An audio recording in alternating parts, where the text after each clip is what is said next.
All right, Do so you see? yep, I see it. So kind of to pick back up on this, because of the slight interruption there. So where we're kind of at is we're trying to kind of come up with a plan to get you into one of these studios.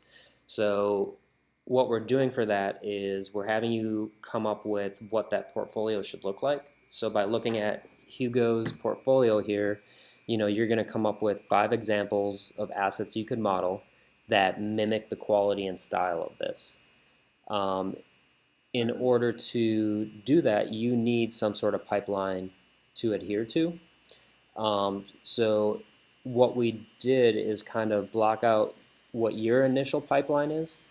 So your next thing would be is to validate your pipeline, right? So right now we think your pipeline is gather reference, block out the model, create the low res, create the high res, lay out UVs, block out your materials, add textures, and then bake out maps.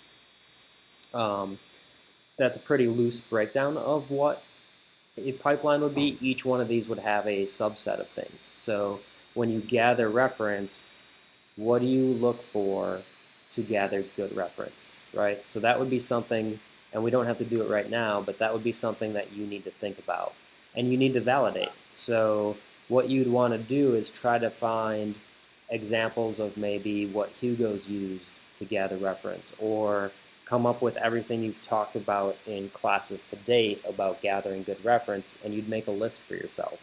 When you block out a model, what's the purpose of blocking out a model? What constitutes a model block out? How far do you take it?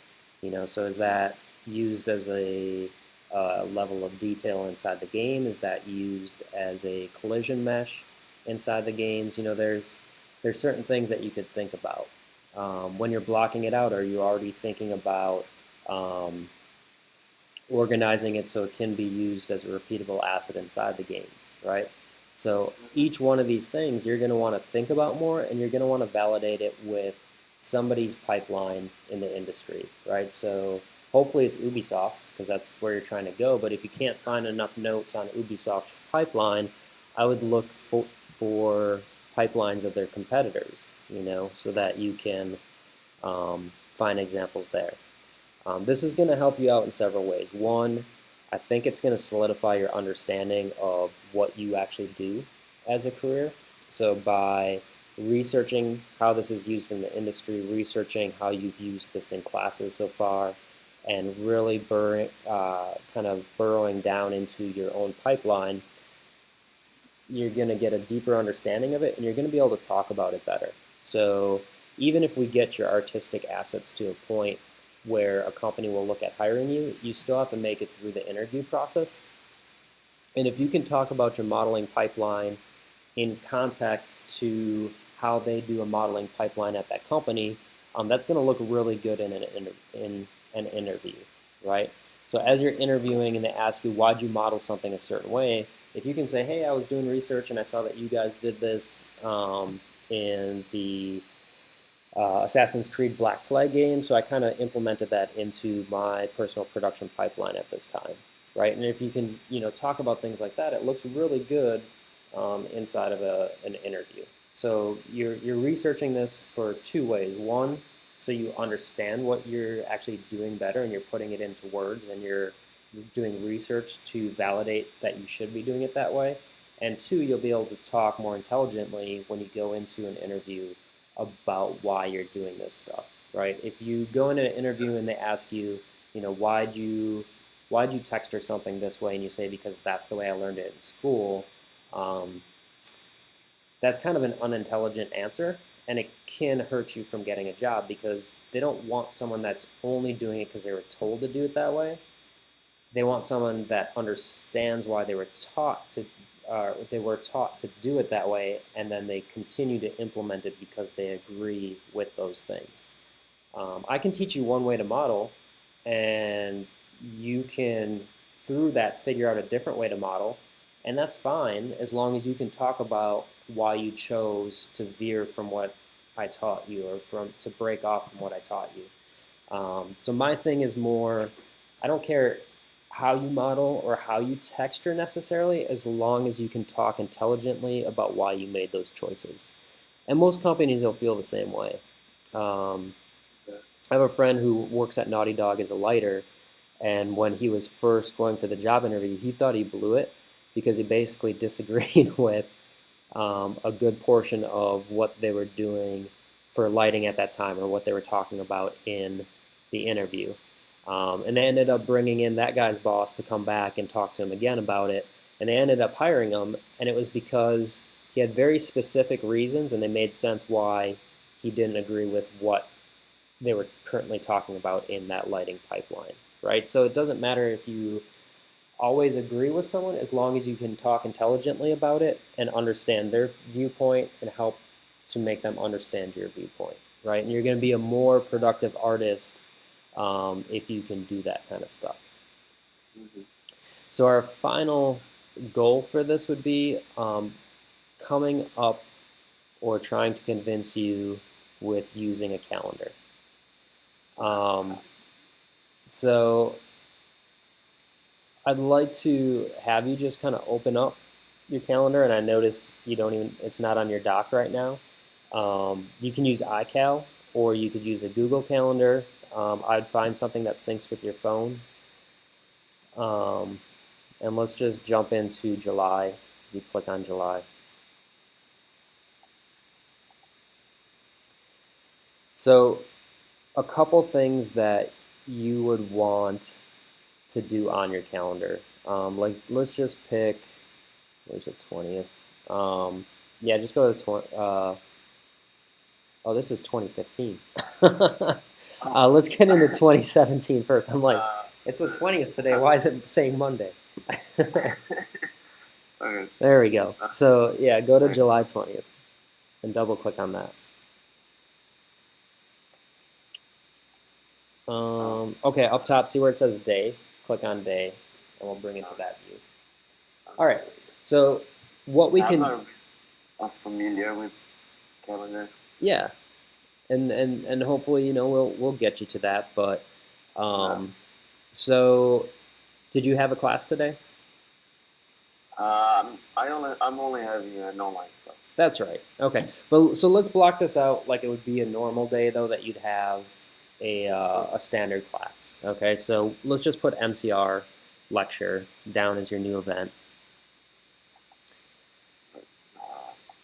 Yep, that was fine. Okay. If you double click it, you can edit like the name and stuff. There you go. MCR. And then just put lecture.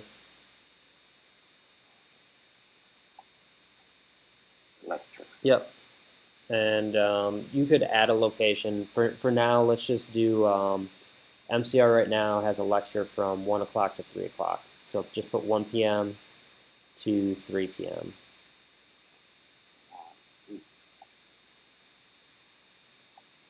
1 p.m. to 5, you said? To 3 p.m. is their lecture. Oh, yeah. 3 p.m.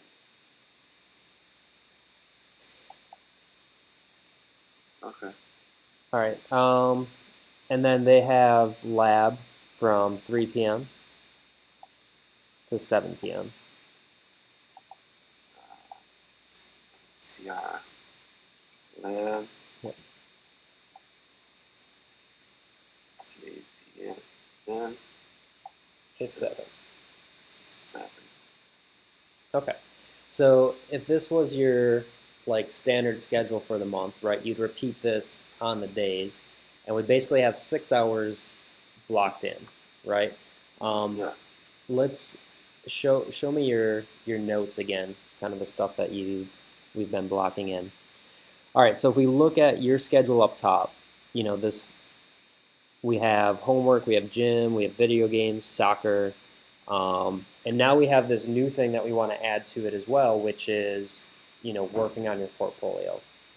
So in level of importance to you, right, where would portfolio work, gym, video games, homework, soccer, like how would you rank these things?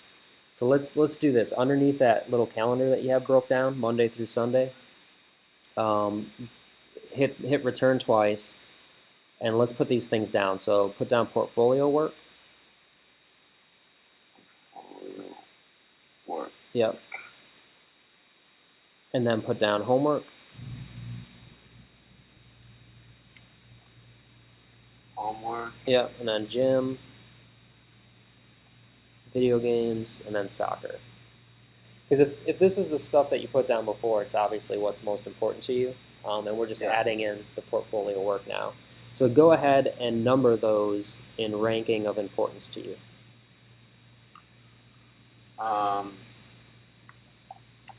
Let's see, portfolio, homework, and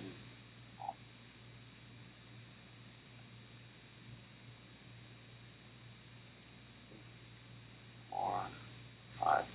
Okay. I think that. Like that. Okay, so if something's a number one, you probably want to do that every day. So let's go back to your calendar for the 20th. And so you have a whole morning that's kind of wide open here, and we do our best work in the morning. So what time, if this was your standard calendar for the month, what time would you wake up at? I live in Atlanta, so I take like 30 minutes to get to Full Sail. So I usually wake up 2 hours before I go. Okay.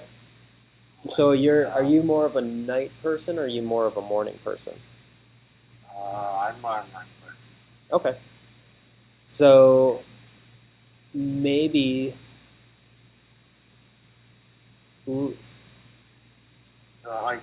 If this was like my month, I would get out of my home at 12:30. I would wake up 10 o'clock maybe. okay. So let's say you wake up at 10, and it takes you 30 minutes to kind of brush your teeth, get your breakfast, take a shower, do all that good stuff. So let's say by like 10, from 10:45 to 11:45 or 11:30, you're working on portfolio. So you're doing portfolio work every day this month from that time. So go ahead and put 10:45 to 11:45. 10:45 to 11:45.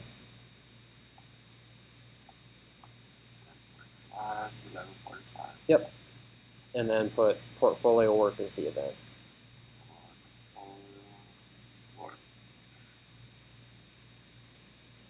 So, and you can like add notes to this too. I just want you to kind of point that out to you. So as you get more organized down there in the notes, you could put exactly what you should be working on if you wanted to. So it could be new asset, blocking in asset, texturing asset. Just so you kind of know where you are in that process. So this still gives you a nice open gap that you can eat some lunch. You can get to school. You're not in a rush or anything. So let's just kind of scroll to your evening. So if we're looking at this, your day's kind of been front loaded with your most important work. And your brain's probably going to be fried, right? So homework is your second most important thing, but I think for me, and you may be different, but you're going to need something to kind of rejuvenate your mind and get your mind back into a place where it can work. So that would be a good place to put either, video games, soccer, or gym.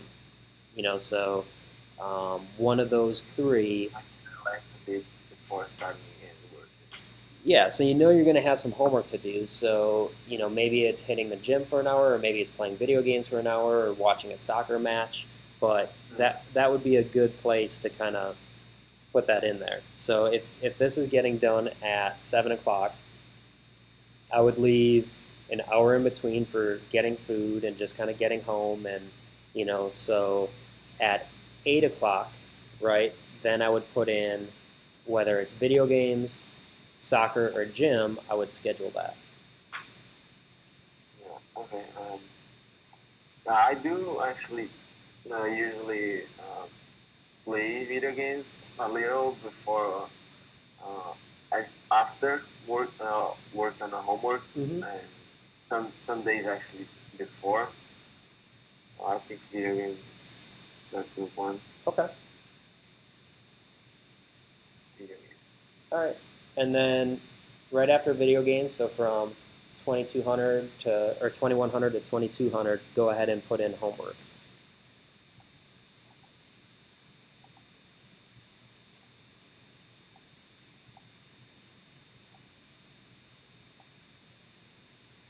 Homework. Yeah. So now this is just kind of what your standard day would, could be. Yeah. I would say like at a minimum you should be sleeping, 6 hours. So if it would help you to visually kind of block that in, if you're waking up later, that means you can stay up a little bit later. So this is where you would have some choices to make. You still have a lot of time left in your day. So if you're waking up at 10 o'clock, right, and let's say you're getting a full 8 hours of sleep, that means you're not going to bed till 2 o'clock, Yeah. right? So this, even before this day is done, we have it going to 2,200 hours. You still have 2 hours before the day's done, and then 2 hours into the night before you would go to bed. So you have 4 hours left. So when you're planning out your month, I would look at it and say, okay, do I want to play 4 more hours of video games? Do I want to watch 4 hours of soccer? Or should I be working more on my portfolio because that's what's going to help me with my career? Or maybe you're having a rough time in MCR and you know you're going to need an extra 2 hours of homework. That's where you could put in another 2 hours of homework. Um, and then maybe you just do another hour of video games or an hour of reading comics right before bed, or watch a soccer match to help you fall asleep. Whatever would help taper off your day an hour before you go to bed, that would be helpful.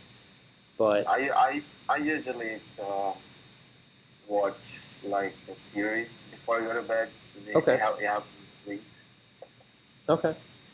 And then what I would do is when you're going into, so at the beginning of the month, you would block in all this stuff that we just did, right? So you can get a large scale look at what your month is. Then every Monday, when your week is starting, or maybe Sunday because you don't have class, you kind of review what that week is coming up. You review what your homework's going to be, where you're at on creating your portfolio, and you'll make adjustments based on that, right? And then you do actual looking at your days. So you did your week review on a Sunday. So when Monday starts, you open up your calendar and you're like, oh, okay, this is what I have for today. If you do different things than what was on your calendar, try to put that in there or make a note for yourself. So when you're reviewing your calendar on Tuesday, you can review the changes that happen to your Monday schedule and maybe account for those on Tuesday or Wednesday, or if you have to account for them later. It also helps you form habits on what you're doing with your spare time. So maybe you ended up playing 3 hours of video games, right? And maybe when you look back on that on Tuesday, you're like, hey, I didn't really need 3 hours of video games, and now I'm behind on creating my portfolio, right? Or now I'm behind on my homework. So maybe, when that comes up again, I'm going to make the choice not to play 3 hours of video games. Or if I want to play 3 hours of video games, maybe that's better to do on a Sunday when I don't have as many responsibilities on my calendar than it was to do on a Monday. So what I want from you for our meeting for next week is a couple things. You're going to come up with those 5 example assets, right? You're going to come up with notes for this modeling pipeline that we've kind of blocked out, and you can change it, right? So maybe you're taking notes and you're like, hey, this isn't my pipeline at all. I want to change it to this, or I want to align it more with Ubisoft's pipeline. Or I talked to one of my game art instructors and they say the pipeline should be this way. Those are all great things. So you don't have to come back and use this exact pipeline. But whatever you do have down as your pipeline, I want you to be able to open up links on the internet, or reference notes from a lecture of why you're doing your pipeline this way. And then just to humor me, I want you to block out in iCalendar or Google Calendar your August schedule. So look up what your classes are going to be. Look up, if you have the times already, great. If you don't, you can actually email me and I can get you what the times of those classes are going to be. I believe I'm retaking what is it called? Um, Steven's class, text repeating sculpting. Okay. All right. So just email me the class name if you don't already have the schedule, and I'll look it up for you. Yeah. Okay. But have a whole month of August blocked out so we can go through and you can talk me through, why you kind of blocked it out the way you did. All right. Cool. Cool. Cool. What is your email again? T Bowser, so TBOWSER at fullsail.com.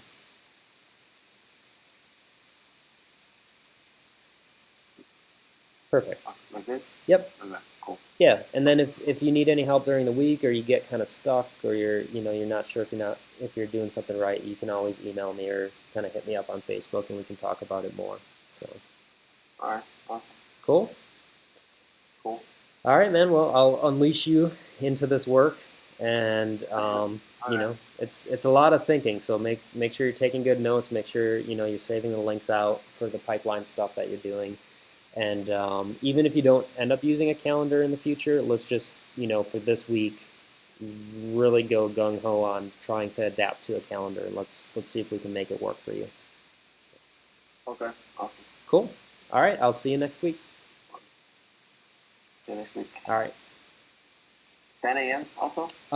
Yeah, it should be 10 a.m. I'll try to be better this week about hitting you up at the beginning and making sure that Thursday at 10 works for me. So.